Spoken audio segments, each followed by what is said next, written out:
में जेनजी प्रदर्शनकारी सड़कों पर उतर आए हैं और इस वजह से कुछ इलाकों में यहां तक कि माहौल भी चिंताजनक और तनावपूर्ण हो चुका है। हालात के खराब होने की वजह से प्रशासन को 12 जिले में कर्फ्यू तक लगाना पड़ गया है। काठमांडू पोस्ट की रिपोर्ट के मुताबिक करीब 11 बजे प्रदर्शनकारी समारा चौक पर इकट्ठा हुए थे और उन्हें तितर-बितर करने के लिए पुलिस की ओर से, प्रशासन की ओर से बल प्रयोग करना पड़ा।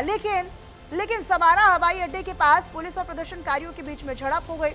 इसके बाद पुलिस ने आंसू गैस के गोले छोड़े और हवाई अड्डों के कामकाज को भी रोकना पड़ा। इस वजह से समारा में कर्फ्यू भी लगाया गया और आज रात ये कर्फ्यू 8 बजे तक जिले में लागू रहने वाला है। इस साल सितंबर महीने में आपको याद होगा कि जेनजी प्रदर्शनकारियों ने जबरदस्त विरोध किया और इसी विरोध प्रदर्शन के कारण नेपाल में बड़े पैमाने पर हिंसा हुई थी। इस वजह से नेपाल के प्रधानमंत्री केपी शर्मा ओली को इस्तीफा भी देना पड़ा था। तो जेनजी प्रदर्शनकारियों ने बड़े पैमाने पर राज्य की संपत्ति को नुकसान भी पहुंचाया था और इसमें 76 लोग मारे गए थे।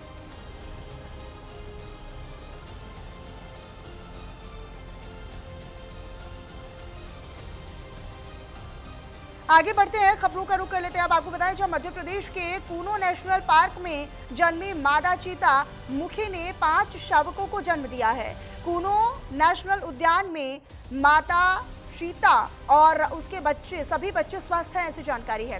33 महीने की उम्र में भारत में जन्मी पहली मादा चीता मुखी अब देश में जन्म लेकर प्रजनन करने वाली पहली चीता बन गई हैं। ये उपलब्धि भारत के चीता संरक्षण कार्यक्रम के लिए एक महत्वपूर्ण मील का पत्थर मानी जा रही है। तो मुख्यमंत्री डॉक्टर मोहन यादव ने सोशल मीडिया प्लेटफॉर्म एक्स पर पोस्ट कर इसे चीता प्रोजेक्ट की एक बड़ी उपलब्धि बताया है, एक बड़ी अचीवमेंट बताया है।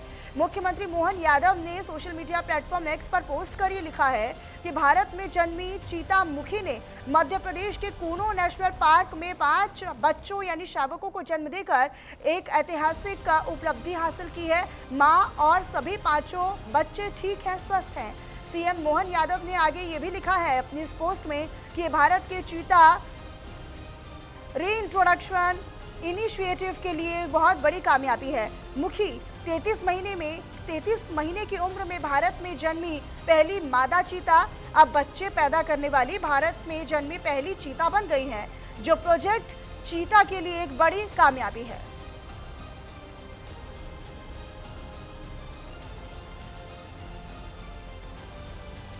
तो इधर सुप्रीम कोर्ट ने राष्ट्रपति और राज्यपाल की बिल मंजूरी की डेडलाइन तय करने वाली याचिकाओं पर फैसला सुना दिया है। कोर्ट ने ये कहा है फैसला सुनाते हुए कि हमें नहीं लगता कि गवर्नर्स के पास विधानसभाओं से पास बिलों यानी विधेयकों पर रोक लगाने की पूरी पावर है। सुप्रीम कोर्ट ने कह दिया है साफ कि गवर्नर्स के पास 3 ऑप्शंस हैं, 3 विकल्प हैं, या तो मंजूरी दें या बिलों को दोबारा विचार के लिए भेजें या फिर उन्हें प्रेसिडेंट के आगे उसके पास भेजा जाए। आगे ये कहा गया है कि बिलों की मंजूरी के लिए कोई समय सीमा तय नहीं की जा सकती है। अगर देरी भी होगी तो हम दखल दे सकते हैं। ये मामला तमिलनाडु गवर्नर और राज्य सरकार के बीच हुए विवाद से उठा था, जहां गवर्नर ने राज्य सरकार के बिल रोक कर रखे थे। सुप्रीम कोर्ट ने 8 अप्रैल को आदेश दिया कि राज्यपाल के पास कोई वीटो पावर नहीं है। इसी फैसले में यह भी कहा गया था कि राज्यपाल की ओर से भेजे गए बिल पर राष्ट्रपति को 3 महीने के भीतर फैसला लेना होगा। ये आदेश और ये ऑर्डर 11 अप्रैल को सामने आया था। इसके बाद राष्ट्रपति ने मामले में सुप्रीम कोर्ट से राय मांगी और 14 सवाल पूछे थे। इस पूरे मामले में 8 महीने में सुनवाई चल रही थी। अब आपको ये बता देते हैं, दरअसल ये जो पूरा मामला है सुप्रीम कोर्ट के फैसले से जुड़ा हुआ है। महामहिम ने सुप्रीम कोर्ट से राय मांगी और सवाल पूछे। अब क्या सवाल थे वो भी जान लीजिए। 1, जब राज्यपाल के सामने कोई बिल आता है तो उनके पास कौन कौन से संवैधानिक विकल्प होते हैं, ये पहला सवाल पूछा गया। दूसरा सवाल, क्या राज्यपाल फैसला लेते समय मंत्रिपरिषद की सलाह से बंधे हुए हैं। तीसरा सवाल पूछा कि क्या राज्यपाल के फैसले को अदालत में चुनौती दी जा सकती है। चौथा सवाल कि क्या आर्टिकल 361 यानी 361 राज्यपाल के फैसलों पर न्यायिक समीक्षा को पूरी तरीके से रोक सकता है। पांचवा सवाल, अगर संविधान में राज्यपाल के लिए कोई समय सीमा तय नहीं है तो क्या अदालत कोई समय सीमा तय नहीं कर सकती है या फिर कर सकती है। ये छठा सवाल कि क्या राष्ट्रपति के फैसले को भी अदालत में चुनौती दी जा सकती है। सातवां सवाल पूछा गया कि क्या राष्ट्रपति के फैसलों पर भी अदालत समय सीमा तय कर सकती है। और 8वां सवाल वो ये पूछा गया कि क्या राष्ट्रपति को सुप्रीम कोर्ट से राय लेना जरूरी है, अनिवार्य है। 9वां सवाल जब पूछा गया, फिलहाल आप इस स्क्रीन पर 7वां सवाल देख रहे हैं, फिर से हम इसको दोहरा देते हैं। राष्ट्रपति के फैसले पर क्या अदालत किसी प्रकार का कोई इंटरफेरेंस कर सकती है, ये भी पूछा गया। 8वां सवाल पूछा गया कि क्या राष्ट्रपति को सुप्रीम कोर्ट से जो राय है वो लेनी अनिवार्य है। 9वां सवाल ये है कि क्या राष्ट्रपति और राज्यपाल के फैसलों पर कानून लागू होने से पहले ही अदालत सुनवाई कर सकती है। 10वां सवाल पूछा गया कि क्या सुप्रीम कोर्ट आर्टिकल 142 का इस्तेमाल करके राष्ट्रपति या फिर राज्यपाल के फैसलों को बदल सकता है। 11वां सवाल ये भी पूछा गया इसमें कि क्या राज्य विधानसभा द्वारा पारित कानून राज्यपाल की स्वीकृति के बिना लागू होगा, ये भी बड़ा सवाल पूछा गया। और 12वां सवाल जो आपकी टीवी स्क्रीन पर है वो ये पूछा गया कि क्या संविधान की व्याख्या से जुड़े मामलों को सुप्रीम कोर्ट की 5 जजों की बेंच को भेजना जरूरी है, अनिवार्य है। 13वां सवाल था वो ये था कि क्या सुप्रीम कोर्ट ऐसे निर्देश और आदेश दे सकता है जो संविधान या वर्तमान कानूनों से मेल ना खाता हो। और 14 और आखिरी सवाल जो ये पूछा गया कि क्या केंद्र और राज्य सरकार के बीच विवाद सिर्फ सुप्रीम कोर्ट ही सुलझा सकता है। तो ये 14 सवालों की एक फहरिस्त जो कि सुप्रीम कोर्ट में पूछी गई थी और उन्हीं पर अब ये जो फैसला सुनाया गया सुप्रीम कोर्ट की ओर से वो बेहद महत्वपूर्ण है।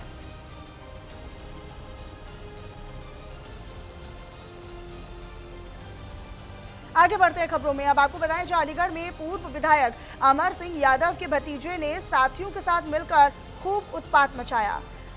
मोहकम सिंह यादव ने प्लॉट बेचने से मना करने पर दिन दहाड़े 3 भाइयों को मार मार कर अधमरा कर दिया। 6 राउंड हवाई फायरिंग भी की ताकि अपना वर्चस्व और अपनी दहशत बनाए रखे। मोहकम लंबे समय से अपने घर के सामने पड़े खाली प्लॉट को खरीदना चाहता है, लेकिन प्लॉट का मालिक इससे साफ तौर पर इनकार करता रहा है और अभी भी वो इनकार ही कर रहा है। इसको लेकर दरअसल दोनों के बीच में कई बार इसी को लेकर कहासुनी हुई है, विवाद हो चुका है और इन सब के बीच एक बार इसे लेकर तनातनी हुई, मामला मारपीट तक पहुंच गया। घटना में 7 लोग घायल बताए जा रहे हैं। एक की हालत बेहद नाजुक है, गंभीर है। पत्थरबाजी और फायरिंग से इलाके में दहशत बनी हुई है। आसपास के लोग भागकर सुरक्षित जगहों पर छिप गए हैं और पुलिस को सूचना दी गई तो पुलिस ने हालात को जैसे तैसे काबू में किया। मुख्य आरोपी मोहकम समेत 5 लोगों को गिरफ्तार कर लिया गया है। उनके कब्जे से तमंचा बरामद हुआ है। मामला महुआ खेड़ा क्षेत्र के देवी नगला का है। भारतीय सेना के जवान हरिद्वार के दुर्गम इलाकों में अभ्यास कर रहे हैं, एक्सरसाइज कर रहे हैं। भारतीय सेना का पश्चिमी कमान की ओर से संचालित उच्च पर्वतीय युद्धाभ्यास राम प्रहार के तहत यह अभ्यास सेना की रणनीतिक तैयारी, तकनीकी दक्षता और ऊंचाई वाले क्षेत्रों में समन्वित संचालन क्षमता को सुदृढ़ करने के उद्देश्य के साथ आयोजित किया गया है।